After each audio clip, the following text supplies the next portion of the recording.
Assalamualaikum warahmatullahi wabarakatuh. Bismillahirrahmanirrahim. Alhamdulillah, alhamdulillah, alhamdulillah. Para sahabatku, mari kita lanjutkan ke bab yang berikutnya, yaitu tentang bukti-bukti ruh pada jasad manusia bersumbuh di wilayah pusat. Pertama, bukti kejadian manusia berproses di wilayah pusat. Bismillahirrahmanirrahim. Falyanzuril insanu mimma khuliqa ma'in dafiq yakhruju min bani sulbi wat-tara'ib khuliqa, yang artinya maka hendaklah manusia memperhatikan dari apakah dia diciptakan. Dia diciptakan dari air yang dipancarkan yang keluar dari antara tulang sulbi dan tulang dada. Quran Surat At-Tariq, Quran 86 ayat 5-7. Janin manusia diketahui terjadi dari pertemuan sel sperma laki-laki dan sel ovum perempuan di dalam rahim. Yang jarang diketahui orang ialah fakta ilmiah bahwa pembuluh darah ke testis dan ovari berasal dari abdominal aorta dan renal arteri, bukan dari pembuluh darah setempat. Abdominal aorta dan renal arteri yang memberikan darah kepada testis, pembuluh darah testikular arteri, atau kepada ovari, pembuluh darah ovari arteri, terletak di antara tulang sulbi dan tulang dada. Dari pembuluh darah yang dari sulbi inilah yang menentukan sepasang suami istri dikatakan berpotensi besar mendapat keturunan. Jadi sebelum janin tercipta, potensi awal kehidupan seorang anak manusia itu terletak di wilayah pusat kedua orang tuanya. Perhatikan gambar pada halaman ini.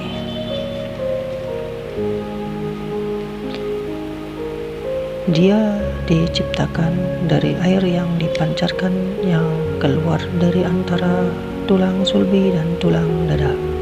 Quran Surat At-Tariq, Quran 86 ayat 5-7. Jika proses kejadian manusia secara jasadi saja berawal dari wilayah pusat kedua orang tuanya, dan janin juga berkembang melalui plasenta di rahim yang ada di wilayah pusat, cukup beralasan jika secara qadim ditiupkannya ruh pada jasad kita juga bermula di wilayah pusat. Bukankah jelas-jelas hadis menerangkan ruh ditiupkan di perut ibunya? Ada kaitan menarik antara kedudukan wilayah pusat yang disebut di atas dengan pendapat keempat Imam Mahjab perihal sunnah tangan bersedekap di dalam sholat. Imam Hanafi bersedekap di bawah pusat. Imam Maliki tidak bersedekap. Imam Syafi'i bersedekap di bawah dada atau di atas pusat. Imam Hambali bersedekap di bawah atau di atas pusat. Imam Maliki membiarkan wilayah pusat terbuka, sedangkan ketiga imam lainnya memeluk wilayah pusat. Keempat-empatnya benar dan terpercaya, sebab keempat imam mazhab ini yang disebut golongan salaf dan atau murid langsung dari generasi salaf. Yang disebut kaum salaf jamak aslaf. khairun nasi qarni thummal ladzina yalunahum thummal ladzina yalunahum, yang artinya sebaik-baik manusia adalah pada kurunku sahabat, kemudian yang sesudahnya tabi'in, kemudian yang sesudahnya tabi'ut tabi'in. Hadis riwayat Al-Bukhari nomor 2652 dan Muslim nomor 2533. Pertama, Imam Hanafi lahir 80 Hijriah, merupakan seorang tabi'in generasi setelah sahabat Nabi. Beliau pernah bertemu dengan salah seorang sahabat bernama Anas bin Malik dan meriwayatkan hadis darinya serta sahabat lainnya. Imam Malik lahir 93 Hijriah, menerima hadis dari 900 orang guru, 300 dari golongan tabi'in dan 600 dari tabi'ut tabi'in. Yang ketiga, Imam Syafi'i lahir 150 Hijriah, tergolong kerabat Rasulullah. Ia termasuk dalam Bani Muttalib, yaitu keturunan dari Al-Muttalib, saudara dari Hashim, yang merupakan kakek Nabi Muhammad SAW. Imam Syafi'i berguru kepada Imam Malik. Beliau juga berguru pada murid-murid Imam Hanafi. 4. Imam Hambali lahir 164 Hijriah, murid Imam Syafi'i. Perhatikan bahwa dari keempat imam mazhab tidak ada satupun yang menyatakan posisi qiyam tangan itu di dada atau di atas dada. Belakangan ini ada kalangan yang mengaku mengikuti salafi. Mereka menyatakan bahwa sifat salat Nabi itu posisi qiyamnya di atas dada. Padahal jelas sekali kalangan sebenar-benar salaf tidak pernah menyatakan seperti itu. Padahal bersedekap di atas dada itu cara salatnya orang Yahudi modern. Padahal kita semua yakin Islam itu penyempurna risalah para nabi sebelum Nabi Muhammad SAW. Lihatlah gambar tengah diambil dari video seseorang Yahudi sedang beribadah. Sikap bersedekap sholat pada dua gambar di kanan tidak pernah diajarkan generasi salaf.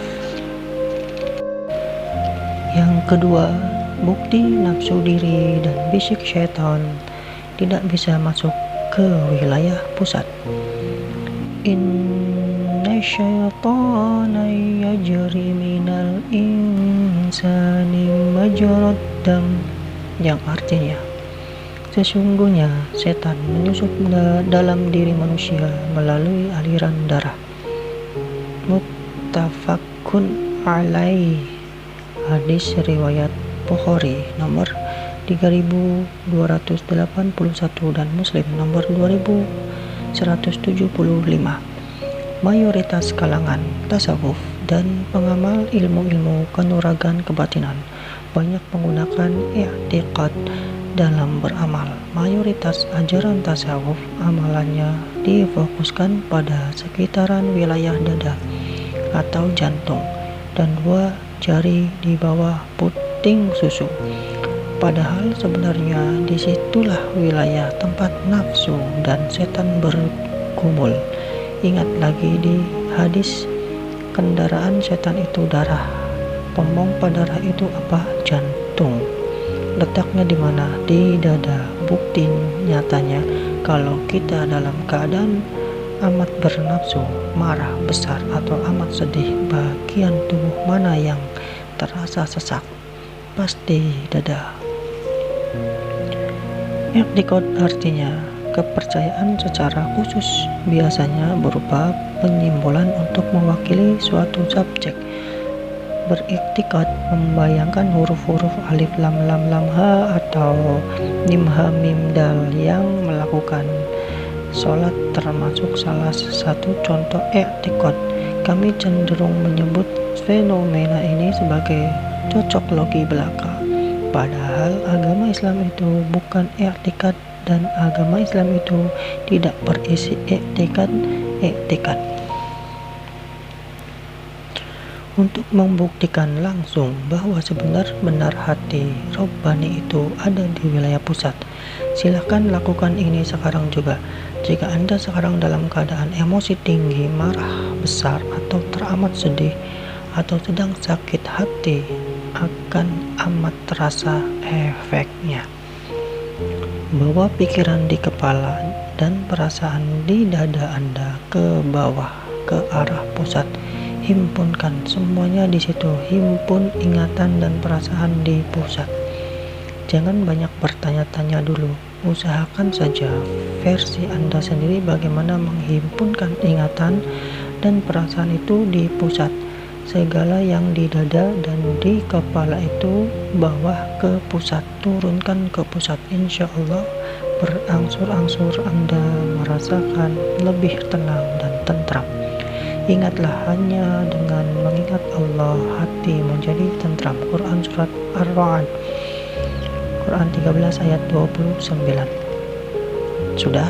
Nah, tanda jika di kepala seseorang itu ada pemahaman menyimpang seperti sekularisme, pluralisme, liberalisme, atau di badan seseorang itu tertanam ilmu-ilmu tak benar terkait dengan jin seperti ilmu-ilmu kebal, kanuragan, atau jika ada jin diam-diam menginap di jasad, ingatan dan perasaan baru di bawah turun ke bawah ulu hati sedikit.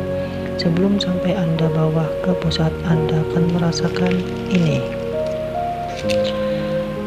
Minimal batuk-batuk tak jelas, mata berkunang-kunang, perut terasa mual, kepala pusing, badan mual, terasa panas, tanda jin mulai kegerahan, badan merinding atau mendadak terkejut-kejut, tanda jin ingin keluar tetapi terkunci di jasad, mulas mendadak, ingin buang air besar, bisa juga sampai mencret-mencret, muntah-muntah, bisa juga muntah darah seperti ketika kala ada adu tenaga dalam. Mengapa bisa begitu?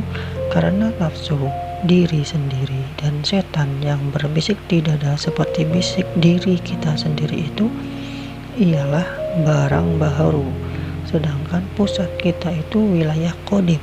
Di pusat itulah yang secara hakiki merupakan wilayah nur ilahi yang lebih dahsyat daripada api neraka. Itu sebabnya takkan mampu jin, setan, iblis bermain-main di wilayah pusat. Dalam Taurat, malaikat Jibril alaihissalam saja tidak bisa lanjut menemani Rasulullah SAW sampai ke Sidratul Muntaha. Padahal malaikat itu notabene makhluk cahaya. Ini bukti bahwa tidak ada kualitas nur ilahi pada selain manusia. Inilah tauhid hakiki yang disebut juga sebagai ilmu jadi. Paham tak paham, yakin tak yakin, tetap jadi. Inilah bukti agama itu, keyakinan tanpa keraguan, sejarah pun. Quran Surat Al-Baqarah Quran 2 ayat 2. Tidak percaya, silakan amalkan, silakan jajal, silakan buktikan. Dengan landasan cinta karena Allah, penulis anjurkan siapapun muslim untuk membuang amalan-amalan yang menyimpang dari usul akidah tauhid seperti amalan zikir nafas, amalan doa, atau sedekah dengan bertumpu pada tujuan lancarnya rezeki, aktivitas bagian-bagian otak. Ada juga teorema soal good sport dan sebagainya. Juga ilmu-ilmu kebatinan seperti kanuragan, ilmu kebal, kodam, santet, penggunaan rajah-rajah atau susuk untuk pengasihan dan atau pelaris dagangan, yoga, meditasi, tapa brata, meraga sukma atau astral projection, lucid dream, pembukaan mata batin, penginderaan aura, mempercayai perkataan pribadi indigo dan sebagainya. Buang dan bersihkanlah diri dari semua itu. Bagaimana cara membersihkannya. Minta guru-guru yang memasangkan amalan atau barang luar ke jasad kita itu untuk melepasnya. Itu sebenarnya tanggung jawab mereka. Bagaimana jika kiai dukun yang dahulu memasangkan ilmu-ilmu tak benar itu sudah meninggal? Lakukan saja segala pantangan yang dahulu diwanti-wanti oleh mereka, sehingga efek amalan atau barang luar itu gugur sendiri. Lalu tetap lakukan teknik menurunkan pikiran dan perasaan ke pusat, sampai tidak ada efek-efek yang disebutkan di atas. Jangan lupa tetap bersyariat, bahkan makin bagus kan amalan syariat. Setiap orang kan punya kegemaran ibadah yang berbeda-beda. Ada yang hobi sholat tahajud, ada yang hobi bertadarus Quran, ada yang hobi berzikir-zikir, ada yang hobi berpuasa Senin Kamis, dan lain-lain. Apakah mengamalkan teknik menurunkan pikiran dan perasaan ke pusat bisa menyebabkan kematian? Belum pernah terjadi sebelumnya, tetapi tentu bukan mustahil. Katakanlah, di antara kita ada yang berjihad membersihkan efek-efek kebatinan dengan cara di atas, lalu suratan takdirnya ialah menemui ajal ketika itu. Insya Allah terhitung mati syahid karena matinya dalam keadaan jasad telah bersih dari persekutuan dengan jin, setan, iblis, laknatullah. Amin. Dengan landasan cinta karena Allah, penulis anjurkan siapapun pemuda-pemudi muslim yang berminat mendalami ilmu bela diri agar menghindari ilmu-ilmu silat yang di dalamnya terkandung unsur-unsur tenaga dalam. Meskipun ada klaim perguruan tersebut pertubuhan yang islami, lebih baik pelajari ilmu bela diri yang murni, olah ketangkasan tubuh saja. Jika perlu, tidak perlu punya tenaga dalam atau tenaga metafisika segala, dan tidak perlu kebal. Sudah sunatullah, kulit kita yang tipis dan daging kita yang lunak ini akan koyak bila tersayat benda tajam. Kehebatan itu bukan terletak pada penentangan atas sunatullah. Keluar biasaan itu sesungguhnya ada pada ketekunan melatih ketangkasan diri dan keikhlasan tidak menerima hal-hal biasa dan sunatullah. Jika kamu ikhlas dengan keserbabiasaan, suatu hari Allah akan menyelamatkanmu dari aib dan bahaya secara luar biasa, meskipun ketangkasan dirimu biasa-biasa saja, seperti yang pernah terjadi atas diri para nabi dan para wali. Atas kehendaknya, bukan atas kehendak nafsumu, insya Allah. Amin. Jangan lupa berlatih memanah, berkuda, dan berenang, juga termasuk ilmu bela diri, bahkan termasuk ilmu bela agama. Meskipun sekarang ini sudah era persenjataan teknologi tinggi, tetap ada pesan sublim. Ketiga hal itu pernah dianjurkan Nabi Muhammad Rasulullah SAW. Apalagi fakta membuktikan bahwa panglima-panglima perang hebat dalam sejarah dunia tidak ada satupun yang tercatat meraih kemenangan dari hasil penggunaan tenaga dalam.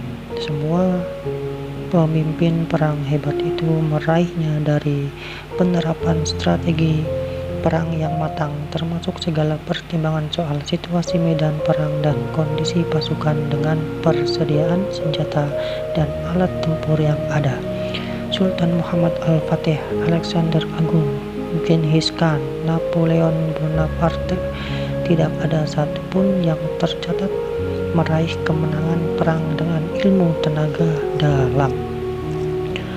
Panglima perang sekelas Nabi Muhammad Rasulullah SAW sekalipun tetap menempuh peperangan dengan cara biasa, cara yang tidak luput dari derita, luka, dan berdarah, bukan dengan cara sekali memukul angin lalu puluhan prajurit musuh bertumbangan.